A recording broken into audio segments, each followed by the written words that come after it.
9, 8, 7, 6, 5, 4, 3, 2, 1, 0. Women's Wrestling Talk, the #1 women's wrestling network on the planet.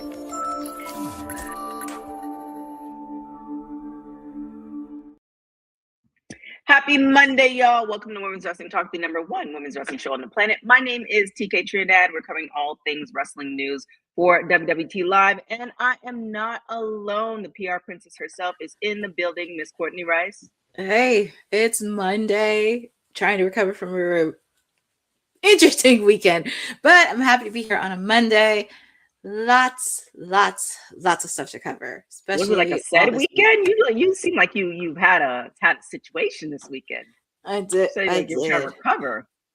Try to recover from doing a lot of productive things, but it's all good. I'm just happy to be here. All right. Well, a lot of things. Some Houston people are going to be happy that the fact that Survivor Series will be coming to their neck of the woods on Saturday, November 28th. So tell us about this, because I think this just dropped today, right? Yeah. So that's what actually happened today, where this year is the 40th anniversary of Survivor Series. And WWE posted a press release that they're going to host Survivor Series at Daikin Park on Saturday, November 28th, making the event's return to the city for the first time since 2017. Tickets for Survivor Series War Games will go on sale Friday, August 7th at 11 a.m. Eastern Time, 10 a.m. Central at Ticketmaster.com. And this is for the second consecutive year. Survivor Series War Games will be held in a major sports stadium following last year's event at Petco Park in San Diego, which set records and attendance, and this marks the first WWE PLE to be held at Daikin Park since the Royal Rumble in 2020. Yeah, I wonder. I mean, obviously we have SummerSlam that's going to be going for 2 days. Do you think that for a lot of that's going to be slowly the thing for a lot of PLEs after this? Like they're going to see how SummerSlam goes, and then all that good stuff. And hey, Eric, Harry, hey, Bosa. I think for this one in particular, I feel like for Survivor Series, it should be 1 day, especially with the fact too, we're already in SummerSlam. We've heard alleged reports regarding ticket sales regarding SummerSlam. So I would hold off a bit if you want to do it, because for me, and I wish I was in the office when they do these meetings because I don't know what's going on. But I just think for Survivor Series, since it's like the 40th anniversary, it should be one night. Since this, like in particular, it's their final PLE before they supposedly go on Christmas, because they have their holiday, they have their in-house holiday tour and everything else. But for this one, I think this should be one night. It's going to be very hard to set, especially for Survivor Series, because I think people don't realize how big Survivor Series is. I mean, people who've been watching wrestling for years understand the tradition of Survivor Series nearing Thanksgiving, but also understanding it's like 40 years of history.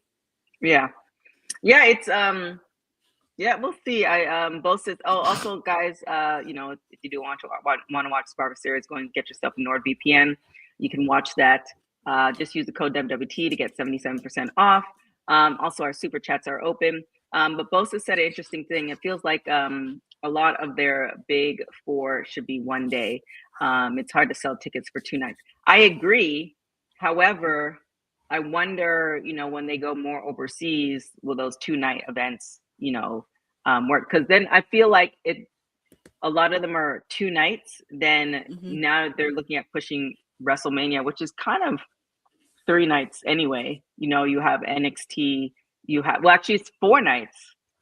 So you have SummerSlam, not SummerSlam, SmackDown, NXT. It's a 2 a day on a Saturday, and then you have the Sunday night. So it's pretty much 3 nights, which, the honesty, it's like like a week with all the wrestling there. So we'll see what happens. I mean, you kind of have to go back when they were in Saudi for the Royal Rumble, which I'm very surprised they didn't make it 2 days. Well, technically, it was kind of 2 days because they had SmackDown the night before, then they had the Rumble the next night, and I think they had Raw on Monday, I believe. Yeah, now that I think about WrestleMania, like I got there the weekend before, and I started working on Monday. But I feel like the majority of the events started on like a Tuesday, Wednesday, Mm-hmm. the WWE events. So you're kind of going like from a Wednesday to a Monday, because I mean, you're already there. You might as well stay for Monday Night Raw as well. Mm-hmm. Yeah, it's crazy, but we'll see what happens. Congratulations to Houston on that, and them making that announcement. And just for our producer from the future, what do we have for Raw coming up tonight? It's kind of crazy because they're in Dallas, Texas tonight for Monday Night Raw, courtesy of Adam Pearce because he made the preview yesterday on his socials. We're just pretty much, because this is pretty much the final stop before Saturday night's main event, but we're on the road to SummerSlam in a couple weeks. We have the Genius of the Sky, Keep Queen talking. I'm just Io. gonna close this window. The Genius of the Sky, Queen Io, will be taking on Roxanne Perez after getting beaten down by the Judgment Day the last couple of weeks. She is looking for retribution, and hopefully she does get it, because we did see her help out Sol Ruca when she defended the Intercontinental Championship against Raquel Rodriguez. We're also going to have the contract signing between Roman Reigns and Seth Rollins. They announced a match on Raw 2 weeks ago, but now it's official. It's going to be official during a contract signing, and you could expect a lot of fireworks between these two. We're also going to focus on who's going to be the next number one contender for the Intercontinental Championship, who's going to be Penta's next challenger. So there will be a number one contenders gauntlet match happening. We have Javon Evans, Dragon Lee, Chad Gable, Dominic Mysterio, Rusev, Ethan Page, and Joe Hendry, all getting an opportunity to go for the Intercontinental Championship.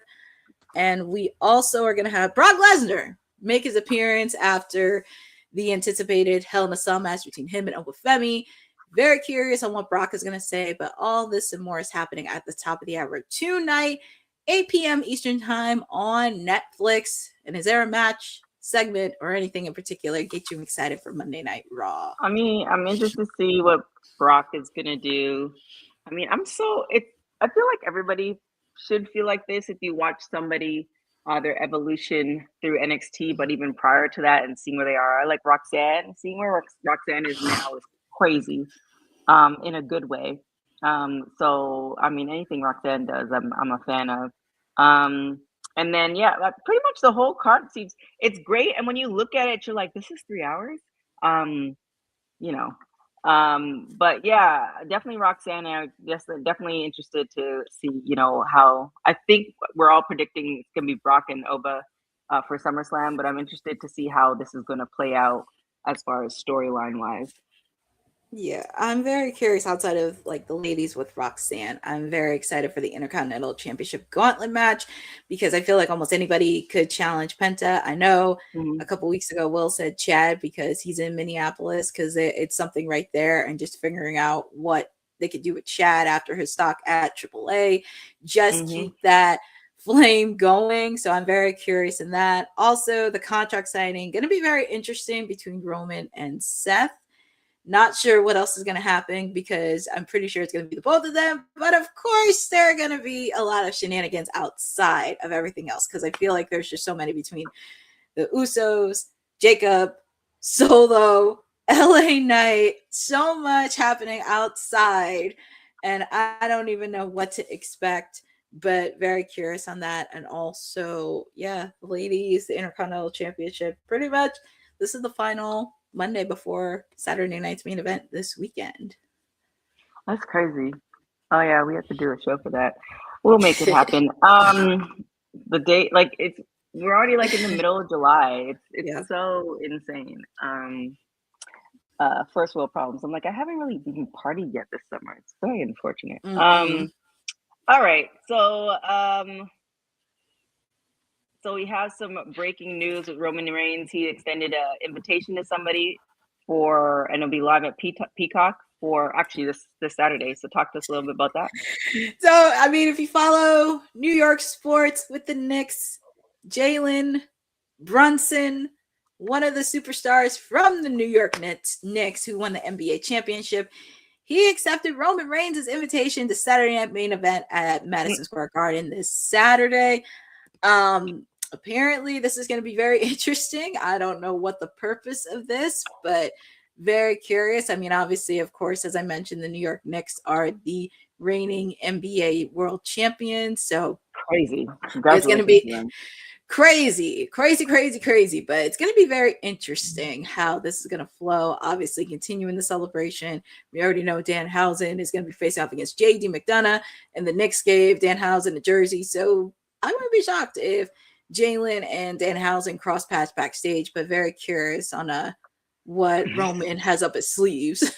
I mean, I feel like they have to do it, right? Like you get to continue with the stuff. I love when, and I'm sure I've missed some, but I love when WWE and other shows, like I think oh my gosh, it's just slipped my mind, but like other shows, they slip like Easter eggs in for the people who know. If you know, you know. If you don't, then you just didn't get it. So I feel like they would have to do that. Like, why would you miss that layup? But you know, no criticizing, but not criticizing WWE. They often miss some layups that, you know, we feel. So we'll see how it goes. We shall see how we'll see how that goes. Very curious. And then we have MPPX Wrestling. There's an event happening September 18th. Break it down for us. Yes. So the forever Ring of Honor Women's Champion Athena. This is her baby. She's going in with number 4 because I asked her, and it's crazy because I asked her when I did the Ring of Honor media scrum, is she planning to do it the following year? And she was unsure. Now we're gonna have this happen again. She definitely do it. This is like an all-women show in Houston, Texas. Obviously, last year she had women from AEW, Ring of Honor, many other independent promotions. She had a surprise appearance by Mercedes Moné that came in. But I'm very excited she is continuing this.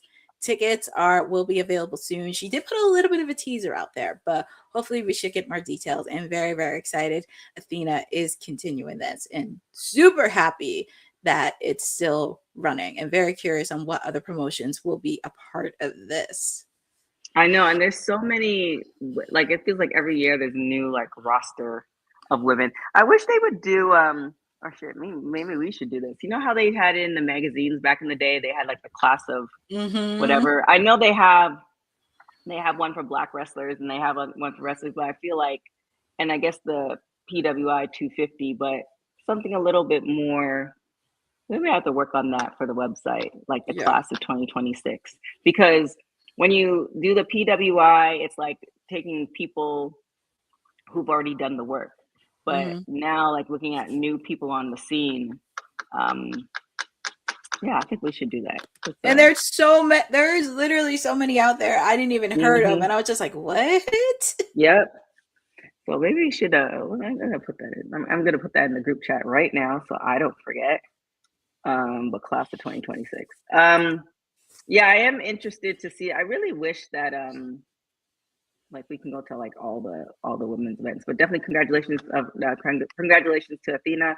I know we've talked about this so many times, but any thoughts on Athena and her forever championship? Like, do you think they're just gonna retire the belt at this point, or what's happening with that? No, I think my world's gonna be the one to do it. I said this after the promo that Athena did after Forbidden Door, directed to her, like her. Oh yeah, they're definitely gonna meet at Death Before Dishonor, and I think with Wednesday, because I know Maya and High Honor team up with Willow taking on Mercedes and Divine Dominion. Don't be shocked if Athena comes in, because apparently her and Mercedes have somewhat of a common enemy, not just with Willow, but with Maya World as well.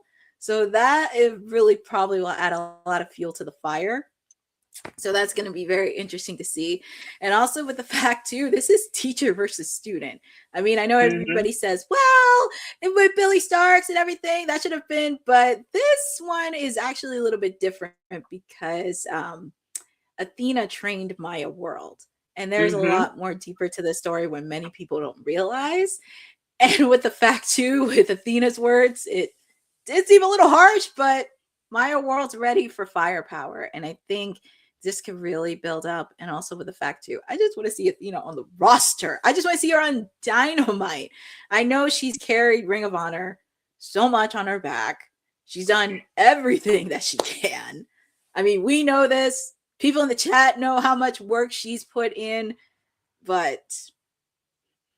So the question is there a place for her in AEW? Well, because the thing is this, right? I would hate, I'm going to say it a third time. I would hate if I am the forever champ and I drop it and then I get to AEW and there's nothing. It's kind of the equivalent of Asuka for NXT. She gets there and her first day on the main roster, Charlotte just like, 500 days are gone. Like I would feel like, I understand maybe she has to start from the bottom, but do you have to start from the bottom when you're the forever champ? You know what I'm saying? She shouldn't have to. Right. So then where would you put Athena? And then maybe that is the bigger thing. Maybe that's what Tony is trying to figure out. Like, okay, well, how do we make this transition from ROH as the forever champ into AEW and not make it where, we have nothing for her and now she's sitting in catering and she was the former forever champ. Like, how do you? I feel like you have to have a grandiose story. And I think for that one, it's just finding a story that makes sense, pairing her with somebody that she can work chemistry with, and that can also help build a lot of stock. So that's something too. And on top of that, you also have Stardom coming in, which is this is the first time that I'm seeing a lot more presence on Stardom. And Athena has a lot of history with Stardom. Obviously, of course, we've seen it with Tekla, but she also has some history. And she faced off with some ladies from Stardom. So that could also be another factor. But also just working with somebody in that division that really can help out with both of their stocks and just make, and I said this a couple months too, I would like to see a good blood feud. I feel like I haven't seen a really good blood feud in the women's division for quite some time. And it's like, it doesn't even need a title. It's just like, give me a good blood feud. You did it with Swerve and Hangman. You did it with MJF and Bryan Danielson. You did it with MJF and Kenny. So it's like, I would like to see a nice, good blood feud in the women's division. And I feel like it can have chemistry. It's just like, who can be the person who can she have chemistry with that could really take it off to the next level? Because I feel like, and we said this many times with Boss Van Tony, you need to find multiple stories. You gotta find multiple stories on where it makes sense. I mean, granted, you had Tony Storm and Mariah May, and as much as I love Tony Storm, you can't just like go off the high horse of what happened 2 years ago. You can't do it last year with Tony and Mercedes. You have so many other things that you could do with other women. Like I said this many times with Jamie Hayter. Jamie Hayter could have had a blood feud with Tekla, and I would have loved to see that happen, but it is what it is. But I think with Athena, it's just they have to figure out which female in the women's division can make sense. Just make it make sense. Give him a blood feud. If you can give Swerve and Hangman a blood feud, I don't know why you can't give Athena a blood feud with somebody in that division. Very true. Hey, Lynette. Hey, Maria. We'll see how it all plays out. It's kind of like a mini fantasy booking, but I am curious. I really just hope that they don't like take it off her and then she's just floundering. That's the thing I'm worried about. I like Athena.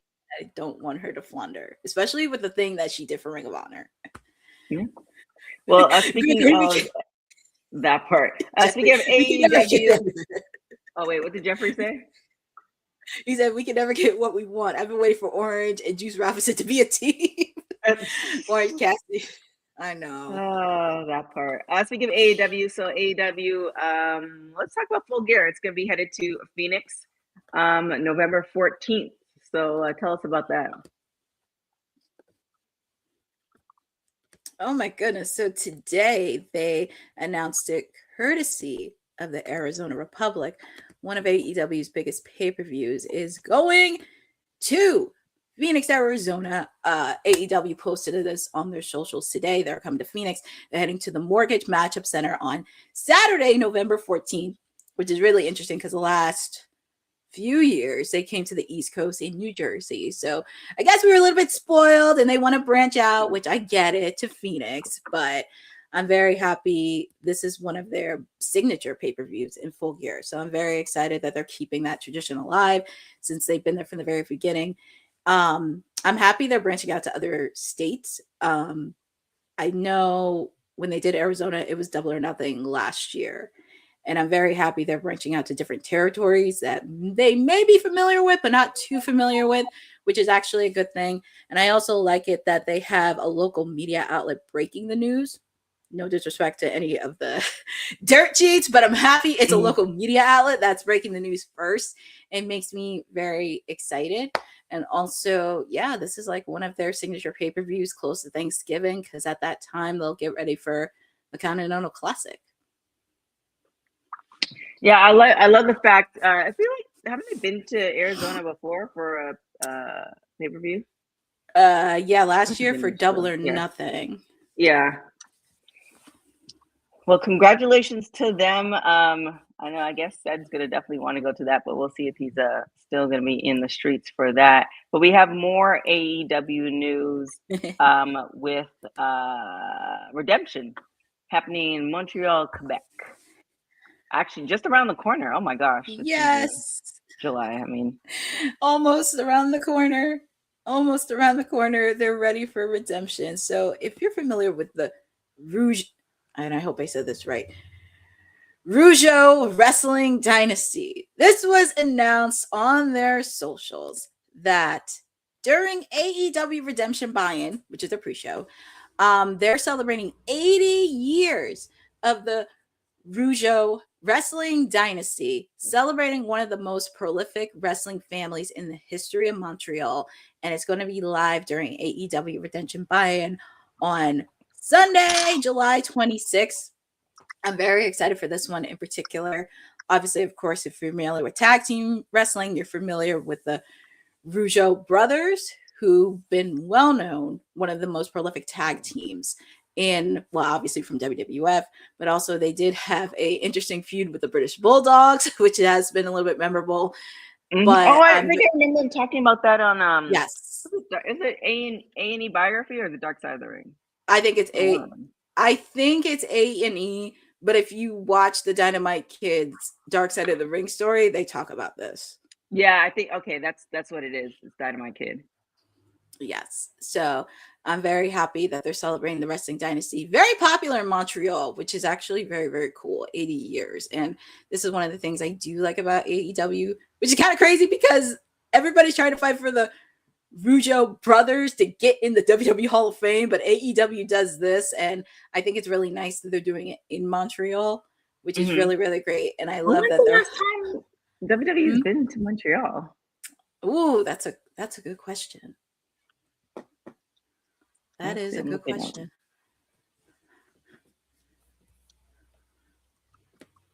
Because I feel like, they were there for the 23rd and 24th in 2026 for SmackDown, but they haven't been there for a pay-per-view. 2023 Elimination Chamber. Oh yeah, that was in Montreal because Sammy and Roman fought. Interesting. Well, I mean, WWE can't do everything, and this is the great thing about having other promotions to highlight different historical things in wrestling. Because as we know, for both promotions and a lot of other promotions too, there's just a lot of like political, stuff that people have to sift through. So that, and also with the fact too, I really applaud them because I think the last couple of weeks, Tony Schiavone and Nigel did this on Collision, because I forget the person that passed, but I love that they're highlighting people like in the space from like the NWA days and when it was on TBS. So that makes me happy that they are highlighting this, especially people that I never heard of, which is actually very fascinating. So it's really nice to see other promotions do that and celebrate the history. Like, it can't be all just under one wrestling promotion. Very true. Well, let's talk. I just saw the last story. Okay, we definitely have to talk about that one. But before we talk about that, actually, two WWE stories. Let's talk about Damian Priest. He's in the Marvel Rivals. Let's talk about that. I was very excited for this because Damian Priest is in Marvel Rivals. He's going to be voicing the Hood in the game, confirming it by quote tweeting the season 9 trailer with the characters online. No one beats the Hood. In the trailer for season 9, The Mystery of Thebes, the Hood stabs Apocalypse from behind and delivers that line voiced by Damian Priest. The character, the Marvel criminal Parker Robbins, who draws his powers from a stolen demonic cloak, becomes playable when season 9.5 arrives on August 7th. Season 9 itself launched July 10th, sending the roster into an Egyptian-themed murder mystery. And I'm very excited because if you guys recall that Damian Priest was supposed to be in something other in Marvel, Black Panther, and apparently that didn't happen because there was a lot of circumstances backstage and management or whatever. So this is a little bit of redemption for him that he's finally getting an opportunity to be a part of Marvel. It's a start, but I would like to see him involved more in other projects. And I'm very happy to see a lot of wrestling superstars branch out into acting and also other opportunities as well. They have to. I mean, at the end of the day, you're only, but it's the less wear and tear on the body. Yeah, so definitely congratulations to him. I definitely want to see him more. I agree with you, Courtney. Yeah, because I don't know. I don't know if they're gonna have much for him. I know. Yeah. So we'll see. But let's talk about CM Punk. His hotel accuser deletes the video and statement after the backlash. It's not funny, but it is not funny at all. And oh boy, this happened over the weekend. So pretty much a mom of a 6-year-old accused CM Punk of ignoring her 6-year-old son at a WWE hotel, has now deleted her video and statement after, I wouldn't say CM Punk's fan, but wrestling fans turned against her online. Pretty much it started after CM Punk posted a deleted Instagram story one day after WWE's live event in New Mexico. He thanked the crowd before warning people not to follow him back to his hotel. Obviously, of course, he posted that, but he never identified or explained exactly what happened. His post made it sound like somebody had followed him from the arena to the hotel, but pretty much it has been floating on socials about encounter of a family and their 6-year-old son. And the mother said her family was already inside the hotel when the boy noticed CM Punk and became excited. And a family member accused CM Punk of mad dodging them after the son recognized him, and the mother walked away from the encounter with a harsh message for her son. She pretty much said, "Don't meet your heroes." And she made a statement on socials, which is now deleted, by the way, denying that the family stalked Punk or invading his personal space. She said they arrived at the hotel around the same time as several WWE stars and only hoped Punk might acknowledge the children. And pretty much, yeah, it's very interesting because I'm not even going to go into detail because it's just very bizarre, especially the way that she posted it before she deleted it. It's one of those things where, it's one of those things where, and I understand, like, for myself, like, living in LA, it's a little different. And then also being in the field that I am, it's a little bit different. Like, okay, like, I see a lot of these people, like, all the time. Hell, some of these people even go to my gym. And some of them even go to my dentist. I told you about that one, Courtney. So it's interesting. Like, no, I don't, for me, I guess I always like, okay, well, there's always another time. And also you just don't know, like it might not be meant to be. But also you have to realize that these people are people. So it's just kind of one of those things where, like, I remember we were at dinner at WrestleMania and there's a bunch of them at the table and people saw them and they wanted the kids to literally go in the restaurant while they're eating. And it's just kind of like, I get it. And then the parents is like, at least the parent was asking, but it's also like, you shouldn't even ask. But there's certain things, there's certain like code of conduct. Like, I get it. This might be the one and only time that you might see this person, but also, if it is meant to be, it's meant to be. You might see them another time. I don't know. I don't know. It's very. This is why we have this platform, Women's Wrestling Talk, because this is always an occurring thing. People need to understand wrestlers are human beings and they have their own personal lives. And I can see why a lot of them don't disclose the relationship status because of stuff like this. And we have seen it pretty much this year, from WrestleMania to being in their hotel rooms. And there's just so much. And this, working in my fields, I dealt with many people who are in the limelight, but I'm not going to disclose it because I've built relationships. But at the end of the day, you have to understand and respect their boundaries. I did see the video, and unfortunately, we do have some fans, and I can say this being a part of a boy band fanatic. You do have fans that they think they are entitled. And let's be clear, they don't owe you nothing. CM Punk does not owe you anything, and he just wants to get on his life. Granted, I'm not the biggest fan of CM Punk, but I do respect him on a few things, but it just reeked entitlement. And honestly, I said this on my watch on many times. You got to be very, very careful on who you bring in that room. And I said this on my watch along last week on AEW. AEW, TNA, they just have to be very cautious on who they bring in the room, especially when it comes to media scrums. And with the fact, too, with WWE, with all these content creators kind of shifting away and doing all these other promotions, quote unquote, grifting them. So that's also another concern as well. And I think this needs to be a wake-up call, because we're still going to address it. Yes, it gets tiring. Yes, it gets occurring. But also we have to put the PSA announcement as well. Like, just understand that they're humans and they have lives to live. And if you want to meet them, pay for a meet and greet, pay a ticket for the show, and just be done with it. It's crazy though, because I think I mentioned this. I don't know. I was talking about I was watching this video on like Michael Jackson, and the fact that because he was so mysterious, people really like gravitated. That's why they like fell out when they saw him. And it's the same. The same is the case for like Beyonce, Drake. That's why they took a page out of his book as far as not doing interviews, because the more mystique there is, the more you're curious, the more you want to invest more, all this other stuff.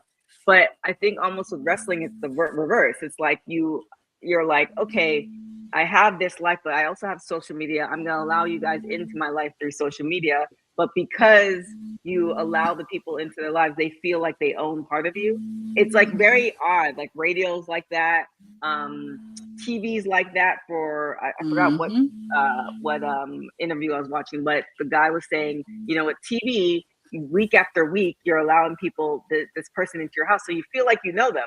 Whereas a movie, nobody's really, unless you're crazy, nobody's really running up to Denzel crazy, but they'll run up to Will Smith before he became a big movie star. So it's wrestling is just it's a little bit different. And then you get invested in the storylines, and then you're like, man, like you don't really like it's a really a word play on your mind in some sorts. But at the end of the day, you shouldn't be doing it. But I feel like we're gonna just I feel like now, on top of that, with less live shows and more PLEs going overseas, unfortunately, we're going to start seeing more of this, because now we're losing the access to the wrestlers. Because remember, there was at one point, you can guarantee that there was a holiday show in Los Angeles. You can guarantee that there's going to be at least 2 to 3 Raw shows in Southern California. And I feel like that was the same in every major city.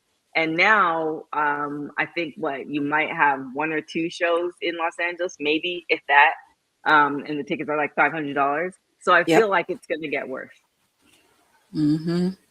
It's one of those things. And even here in the East Coast, like, granted, I don't want to say we're spoiled, but granted, we could get shows in Philly, but it's like in New Jersey. Like, even when I went to Atlantic City, it was like the first time in 2 decades it's been to Atlantic City. So that's a long, long time. Granted, it's going to be an ongoing thing. And even like you said, when they go overseas, it's going to be interesting. But it wouldn't shock me because we've seen a lot of interesting stuff when they were in Paris, when they were in Australia, when they were in the UK. So, yeah.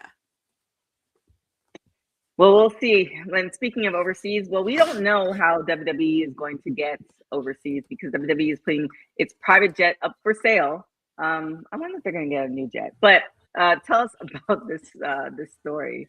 So crazy. I really thought this was an interesting story. So, if you are familiar with it, they are putting their private jet up for sale. The company's 2008 Bombardier Global 5000 is listed by Haggerty Jet Group on behalf of WWE Jet Services for $10,495 per a listing on AV Buyer. Pretty much it gave a fully makeover in December 2023. New black paint with red accents, 13 passenger cabin, forward gallery, conference group, and high-speed internet. All ready to go before it goes on sale. And one note for buyers, the listing says the WWE logo come off before the sale closes. So if you would like to place a bid and you would like your own private plane, you can go on the link and make a bid for it. I feel like that's the part you would buy it for. Like why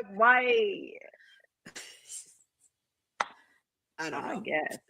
I mean, I don't know. Yeah, no, Jeffrey, we don't have that type of money. I don't know. We're steady trying to, bail set out from the streets almost on a weekly basis. We don't have that type of money to buy a jet. I can imagine. Yeah, bail money is not cheap. Right. Yeah, it's gonna be. I'm curious. As I don't know if they'll be able to do like who's gonna buy because it's what 2008. Yeah. Yeah, it's a. I don't know, man, but I guess congratulations to whoever that new owner is for that. Yes, so many things, but with that being said, a nice. I think that was it for as far as the news for today. So it's gonna be a short day today. With that being said, where can everybody find you? They can always find me chirping on WWT Live as much as I can. Wednesday, you know where to find me for Timeless Elite Wednesday because we have AEW Dynamite. We're going to be in Boston this week, and I think it's close to being sold out in Boston. I think, but you get to hang out with me for 2 hours because even though we're on the road to Wembley Stadium, we do have a pit stop with Redemption, so you get to spend 2 hours with me in Boston this week on AEW Dynamite. You also get to see me on Thursdays because we are handling exclusive coverage of the Knockouts TV tournament. We do have some matches up for this week. We have Harley Hudson taking on Thea Hale. And then we also have M by Elegance taking on Rosemary. We're also going to have AJ Francis taking on Moose this Thursday on Impact. So you do not want to miss it. And we're pretty much going to do coverage until we find an inaugural Knockout TV champion. So, I mean, nobody else is doing it, but why not us do it? So it actually makes sense because it is women's wrestling. But it has been a really fun tournament. I'm very, very happy to see all the ladies really give it their all and very, very curious on where it's going to be in the finish line. So you can hang out with me on Thursdays. Also with the fact too, if you're in Point Beach tomorrow, I will be doing media coverage for Fight Factory Wrestling. It's going to be a very fun show near the shore, near the Jersey Shore. I'm very excited for covering this. So you don't know what to expect, especially if you're near the Jersey Shore. So if you're not that far, make sure to hang out. And tickets are almost sold out because you don't want to wait till the last minute and stand at the door and tickets are sold out.